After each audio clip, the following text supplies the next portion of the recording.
자, 오늘 말씀의 제목 따라하겠습니다. 천사의 얼굴과 같더라. 옆 사람 얼굴 한번 좀 쳐다볼까요? 상태가 좀 어떤가요? 예,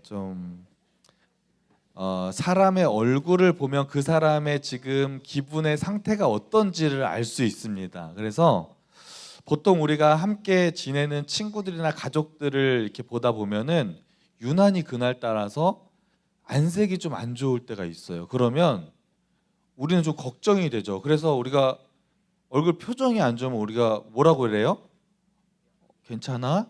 무슨 일 있니? 이러면서 이렇게 걱정을 해주기도 합니다. 표정만 봐도 그 사람이 지금 기분이 좋은지 안 좋은지 힘든지 안 힘든지를 어느 정도 알 수 있어요. 정말 표정 관리가 안 되는 부분이 내가 지금 너무 힘든 상황에 있을 때 표정 관리가 하기가 쉽지 않습니다. 힘들면 얼굴에서 힘든 표정이 드러나게 돼 있다는 것입니다. 여러분, 우리가 얼굴에 대해서 관상이다, 인상이다 이런 말을 많이 쓰는데 보통 관상이란 말은 그 사람의 성격이나 기질을 나타낼 때 우리가 관상이라는 표현을 씁니다. 인상은 뭐냐면 그 사람의 생김새나 상태를 말하는 거예요. 그래서 관상이나 인상이나 사실 좀 비슷한 느낌이긴 해요. 이런 말 하잖아요. 우리가 관상은 과학이야. 우리가 이렇게 어떤 범죄자들이 이렇게 사진이 딱 올라온 거 보면 관상은 과학이야. 역시 얼굴만 봐도 벌써 이렇게 알 수 있어. 막 이런 표현들 쓰지 않습니까? 근데 관상과 인상의 분명한 차이점 중에 하나가 뭐냐면 관상은요 사실 선천적으로 타고나는 거라서 잘 바뀌지 않습니다. 그런데 인상은요 사람이 어떤 환경에서 자라고 어떤 상황에서 있냐에 따라서 인상은요 바뀐다고 합니다. 잘 살다가 갑자기 가정에 부도가 나고 어려운 일이 생겼어요. 그래서 너무 힘들게 살아가는 사람들은요 너무 힘드니까 인상도 바뀌는 거예요. 근데 너무너무 은혜를 받고 막 신앙생활 하면서 기쁨이 충만한 사람은요 얼굴 표정이 막 바뀌고 빛이 나는 걸 볼 수 있어요. 그래서 오늘 본문에 나오는 주인공도 스데반이라고 하는 사람인데 오늘 말씀해 보니까 스데반이 여러분 다 아시겠지만 스데반은 참 억울한 일을 겪었던 사람입니다. 그리고 이제 죽음의 위기를 앞두고 있는 상황에서 사람들이 스데반의 얼굴을 딱 봤는데 어떤 표현을 쓰냐면 천사의 얼굴과 같더라라는 표현을 쓰고 있습니다. 억울하고 힘든 상황, 죽음의 위기를 앞두고 있는 스데반의 얼굴이 어떻게 천사의 얼굴과 같은 얼굴을 할 수 있었을까? 오늘 말씀을 나누면서 한번 그 비밀을 한번 파헤쳐 보는 시간을 갖도록 하겠습니다. 자, 예수님께서 부활 승천하신 후에 인류 역사상 최초의 교회가 시작되게 되었습니다. 최초의 교회를 우리는 모모 교회라고 얘기를 합니다. 무슨 교회일까요? 초자로 시작하는데 초대 교회라고 얘기를 합니다. 초대 교회를 인류 역사상 최초의 교회라고 얘기하는데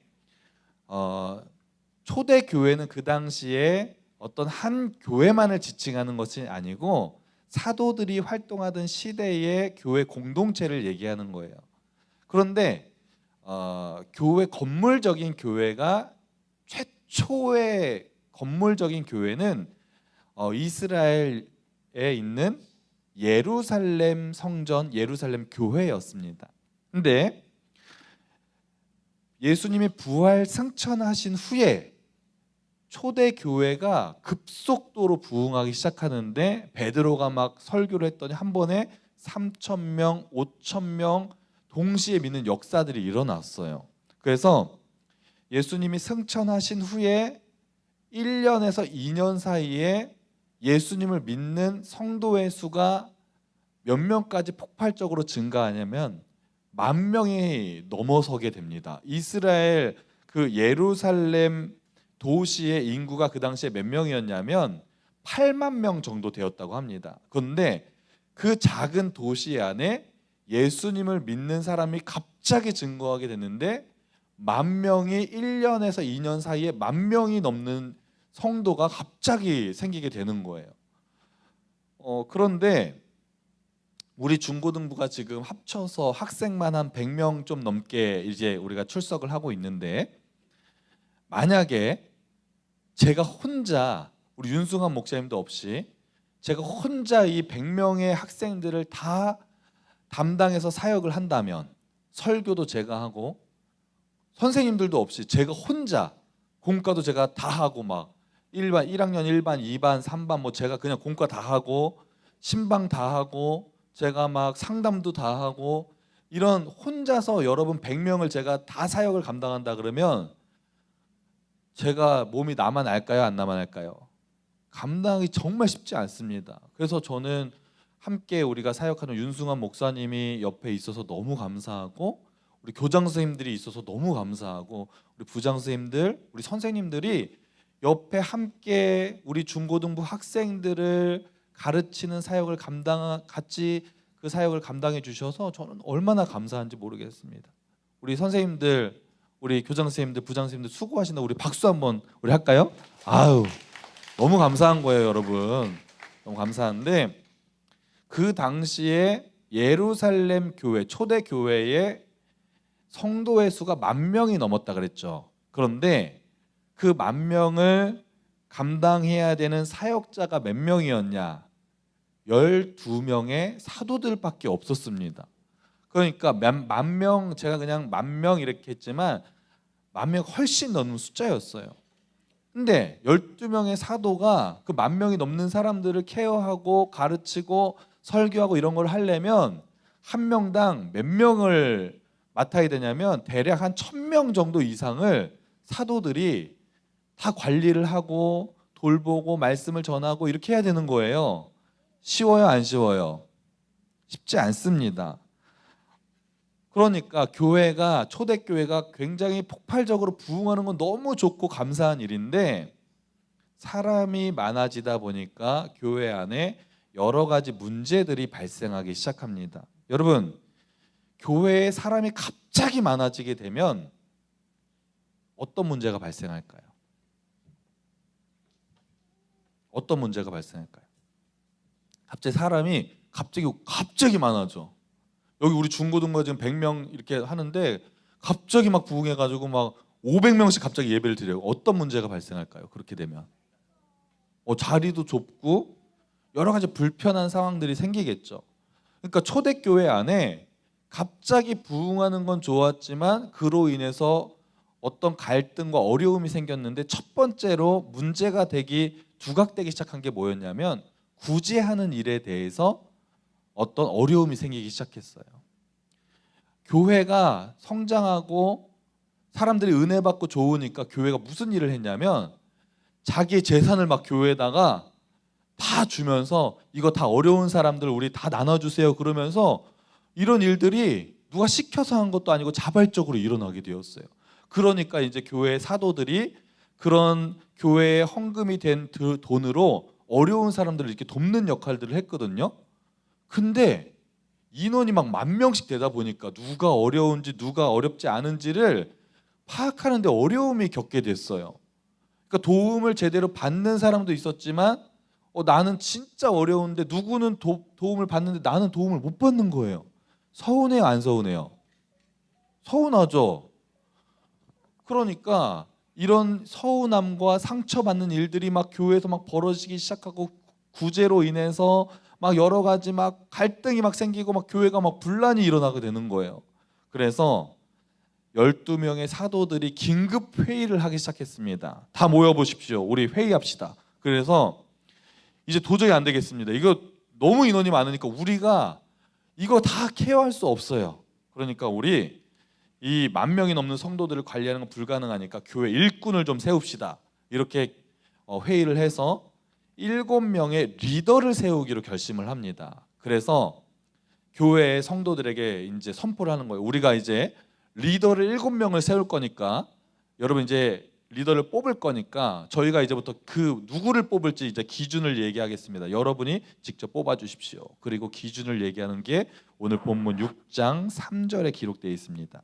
사도행전 6장 3절 말씀을 다 같이 한번 어떤 기준인지 다 같이 읽어보겠습니다. 시작.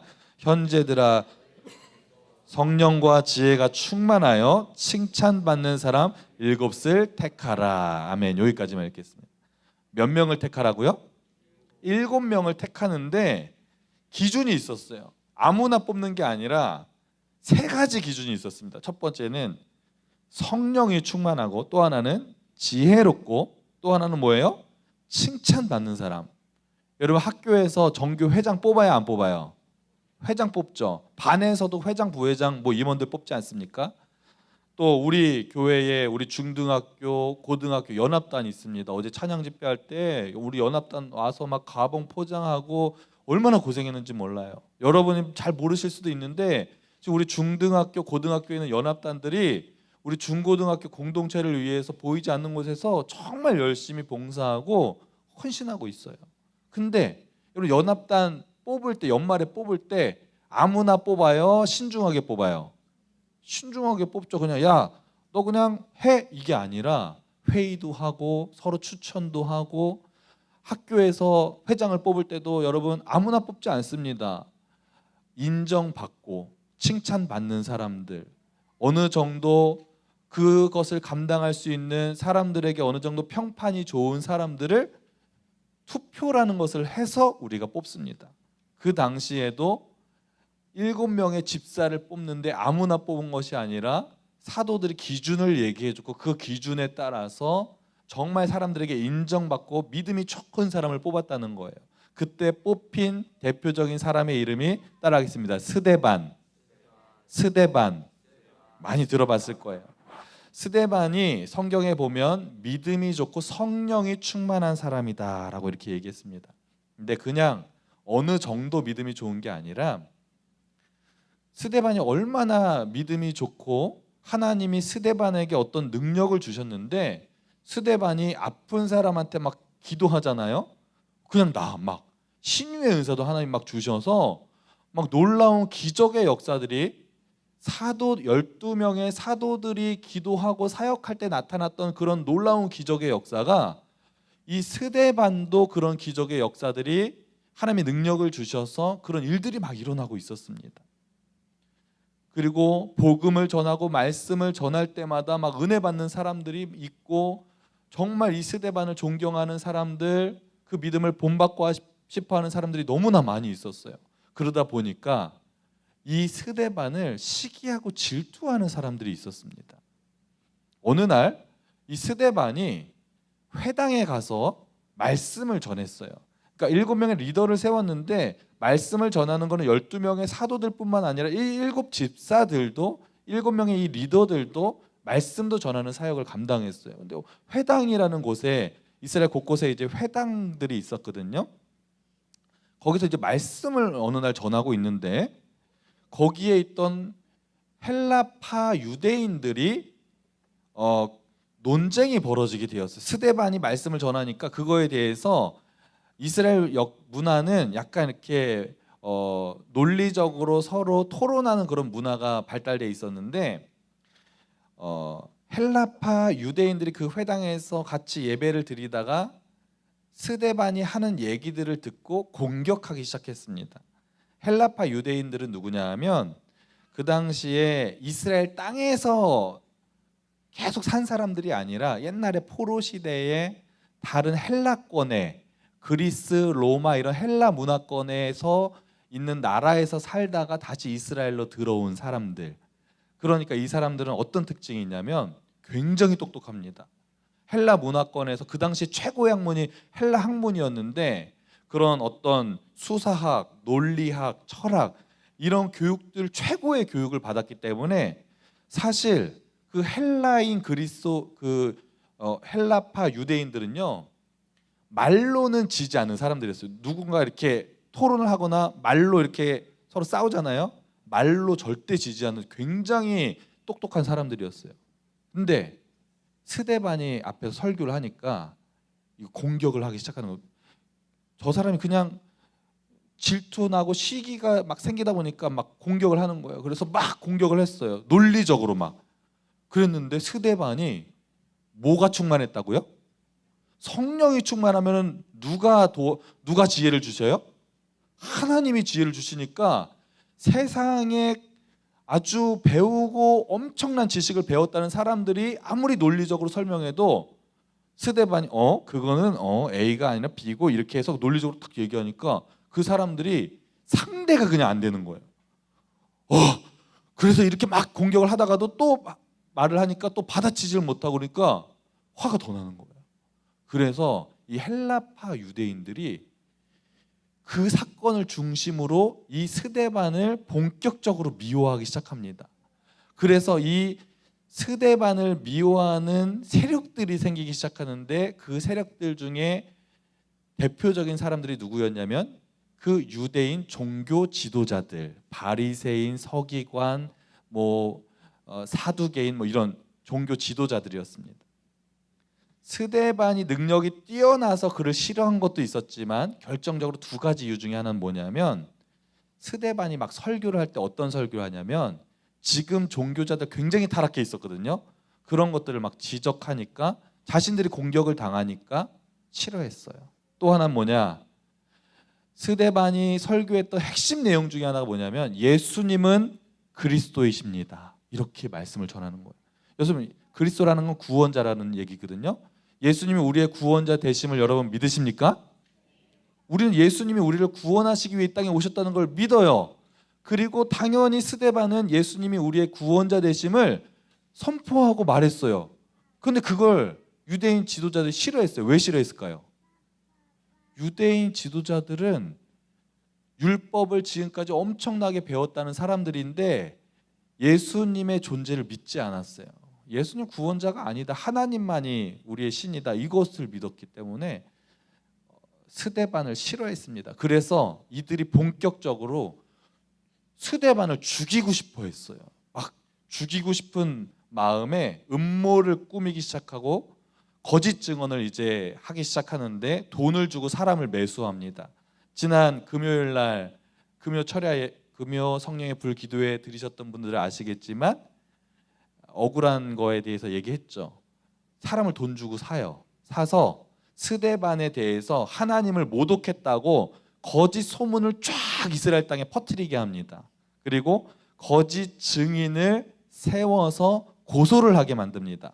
그리고 스데반은 아무런 잘못도 하지 않았는데 고소를 당해서 그 당시에 이스라엘 땅에 가장 권위 있고 가장 큰 법정 기관이었던 사내드린 공회에 스데반이 잡혀오게 됩니다. 그리고 스데반이 이 공회에서 재판을 받게 돼요. 이 재판이 얼마나 무서운 재판이냐 하면 거기서 누가 재판을 당하고 돌아가셨을까요? 예수님이 그 재판에서 억울한 누명을 쓰시고 결국에 십자가에 달려 돌아가셨어요. 그리고 사도들을 죽이기 위해서 그 재판으로 이렇게 사도들을 가두온 경험들이 많이 있었습니다. 그 당시에. 그러니까 굉장히 스데반 입장에서는 무서운 재판이 앞두고 있었던 것입니다. 그리고 그곳에 끌려와서 재판이 시작됐는데 예상했던 대로 거짓 증인들이 나서기 시작했고 이 사람은 하나님을 모독했습니다. 그러면서 누명을 씌우고 결국에 이 스데반을 처벌해야 된다는 그런 법정에서의 그런 이제 의견이 나오기 시작했습니다. 여러분 누명을 쓰거나 억울한 일을 당하면 억울해요, 안 억울해요? 억울하죠. 저도 어렸을 때 초등학교 때 너 아무 잘못도 안 했는데 선생님이 야, 너 얘가 잘못했기 때문에 너네 다 책상 위에 올라가서 무릎 꿇고 손 들어 이래가지고 단체 기업을 받은 적이 있었거든요. 한 사람이 잘못했는데 왜 내가 벌을 받아야 되지? 그런 억울한 일들이 기억이 나요. 여러분도 억울하고 누명 쓰이는 일들, 오해받는 일들 생기면 너무너무 화가 나고 기분이 좋지 않을 거예요. 그런데 스데반이 지금 굉장히 억울한 일을 당하는 상황이었습니다. 그리고 성경에 이제 법정에서 스데반이 아무런 죄도 짓지 않았는데 누명을 쓰게 되었을 때 사람들이 스데반 얼굴을 다 같이 이렇게 쳐다보고 있었어요. 근데 스데반 얼굴을 봤는데 너무 놀라는 거예요. 보통 억울한 일을 당하고 누명을 쓰면 분노가 일어나는 얼굴을 하거나 살기가 등등해서 어떻게든 내가 반론을 하려고 막 얼굴 표정이 좋지 않은데 스데반의 얼굴이 제가 아까 처음에도 얘기했듯이 천사의 얼굴과 같더라. 천사의 얼굴 같다는 표현은 어떤 모습이냐? 하나님 안에서 가장 아름답고 거룩한 모습, 아주 밝은 모습을 하고 있었다는 것을 보여주는 것입니다. 어떻게 그럴 수 있었을까요, 여러분? 스데반은 지금 자신이 어떤 누명을 쓰고 있는지 잘 알고 있었고 이 누명을 썼을 때 자기가 지금 어떤 처벌을 받게 될지를 알고 있었어요. 스데반의 누명은 하나님을 모독했다. 신성 모독죄입니다. 그 당시에 신성 모독죄는 가장 큰 범죄 중에 하나였어요. 이거는 어떤 처벌을 받냐면 사형입니다. 그냥 사형도 아니고 석형, 돌로 쳐 죽임을 당하는 사형입니다. 그러니까 스데반 그냥 가만히 있으면요, 지금 이제 자기 아무런 잘못도 안 했는데 돌로 쳐 죽임을 당하는 지금 직전의 상황에 놓인 거예요. 그런데 성경 말씀에 보니까 천사의 얼굴을 하고 있더라라고 표현하고 있습니다. 말이 됩니까? 어떻게 그럴 수 있죠? 우리는 누가 억울한 일을 당하기만 해도 지금 막 얼굴 표정이 울그락불그락해서, 여러분 친구랑 이렇게 말다툼한 적 있죠? 그때 진짜 화나면 어떤 얼굴이 어떻게 돼요? 저 진짜 화난 적 있었거든요. 누구랑 싸우다가 진짜 화나니까 어떤 현상이 일어나냐면 입술이 막 파르르 막 떨린 적이 있었거든요. 그런 경험 해본 사람 있어요? 있죠. 지금 다 있어. 진짜 화나면 입술이 막 떨려, 막 다리도 떨리고 막 너무 화가 나니까 너가 어떻게 그래 막 이러면서. 스데반이 그러지 못할 만큼 천사의 얼굴을 하고 있었다는 거예요. 그리고 이제 스데반은 최후의 변론을 앞두고 있었습니다. 여러분, 최후의 변론, 그 당시에 법정에서 최후의 변론을 죄인들에게 할 수 있는 기회를 줬어요. 여기에서 스데반이 만약에 어떤 말을 하냐에 따라서 죽을 수도 있고 안 죽을 수도 있는 거예요. 만약에 스데반이, 여러분 우리는 결말을 알고 있잖아요, 살 수도 있었어요. 스데반이 만약에 제가 진짜 잘못했습니다, 제가 일부러 그런 게 아니라 어떻게 하다 보니까 그랬네요, 이제는 그러지 않겠습니다, 죄송합니다, 이렇게 했으면 어떻게 했을까요? 살 수 있어요. 그 당시에 율법에 법정에서 자신의 잘못을 인정하고 반성하면 처벌의 수위를 낮춰준다는 그 법이 있어요. 그래서 죽지 않을 수 있었고 때로는 경고로 그냥 석방을 시켜줄 수도 있었습니다. 그런데 사도 바울이 어떻게 했을까요? 최후의 변론 시간에 스데반이 그 유명한 설교를 하기 시작합니다. 그 설교를 하면서 하나님이 살아계시고 이스라엘 역사 가운데 하나님이 우리 민족과 함께 하셨다, 그리고 예수님은 우리의 구원자가 되신다, 담대하게 말씀을 전했어요. 종교 지도자들이 부패했다는 것도 담대하게 전했어요. 그 법정에 있는 종교 지도자들이 그 법정에서 또 반성을 하기는커녕 또 똑같은 우리들이 싫어하는 말들을 하니까 너무 화가 나서 재판 중지, 저 스데반 당장 이 성 밖으로 끌어내라 그러면서 너무 화가 나서 그냥 법적인 절차고 뭐고 그냥 끌어가서 석형에 처하라 이렇게 명령을 내립니다. 여러분, 그 당시에 석형은 어떤 방식으로 진행했냐면 무차별적으로 그냥 야 여기 꿇어 앉혀 그런 다음에 돌을 던져서 그냥 무차별적으로 하는 방식이 아니었어요. 석형의 처형 방식은 일단 죄인을 밖으로 끌어냅니다. 끌어내리고 무릎을 꿇게 하거나 바짝 엎드려서 눕게 합니다. 그 다음에 증인을 2명을 세우는데 첫 번째 증인이 그냥 거기에 앉혀놓고 다 같이 막 흥분해서 돌을 던지는 게 아니에요. 절차가 있어요. 첫 번째 증인이 한 손으로 들 수 없는 2손으로만 들어야 되는 엄청난 큰 돌을 여기에 엎드려 있거나 무릎 꿇고 있는 그 죄인에게 그 엄청난 큰 돌을 가슴을 향해 던집니다. 죽을까요? 안 죽을까요? 즉사하는 경우는 많이 없어요. 엄청난 큰 부상을 입겠죠. 그러면서 쓰러져요. 그러면 두 번째 증인이 또 이따만한 돌을 다시 한번 들고 다시 한번 던집니다. 그러면 더 큰 부상을 입겠죠. 그때 나머지 거기에 있는 회중들이 한 손으로 들 수 있는 돌들을 들고 동시에 던져서 죽이는 방식이 그 당시에 석형이라고 하는 돌로 쳐 죽이는 법이었습니다. 거기에서 어떻게 이렇게 석형에 처해져 있는지 나오지 않았지만 스데반이 돌에 맞아 죽게 됩니다. 그리고 돌에 맞아 죽으면서 스데반이 너무나 일반적이지 않은 모습으로 죽어갑니다. 여러분 보통 돌에 맞으면 어떨 것 같아요?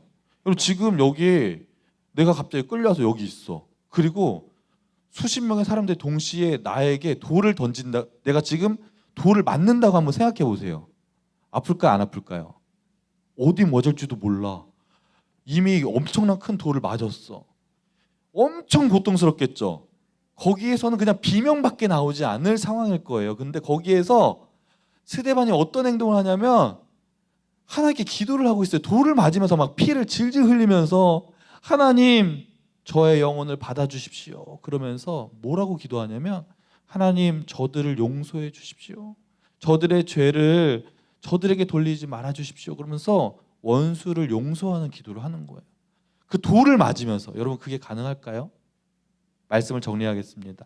스데반은 어떻게 억울한 그 죽음 앞에서 천사와 같은 얼굴을 할 수 있었고 돌에 맞아서 너무 고통스러운 상황에서 하나님 앞에 저 원수들을 용서해 달라는 기도를 할 수 있었을까요? 어떻게 그렇게 될 수 있었을까요? 딱 4글자로 말씀을 마무리하겠습니다. 따라하겠습니다. 성령 충만. 다시 한번 성령 충만.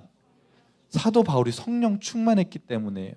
여러분 성령 충만이라는 것은 우리가 저기 벽돌 뒤에 한번 보세요. 뭐라고 써 있어요? 성령 충만이라고 써 있죠. 우리가 성령 충만이라는 것은 하나님의 영으로 충만하다는 뜻이에요. 하나님의 영으로 내 마음이 충만할 때 여러분 어떤 억울한 일과 어떤 힘든 일이 있어도 하나님이 그것을 감당할 수 있는 기쁨과 평안과 은혜를 주실 줄로 믿습니다. 그래서 여러분 이번 한 주간 지내면서 하나님 저 성령 충만 받게 해주세요.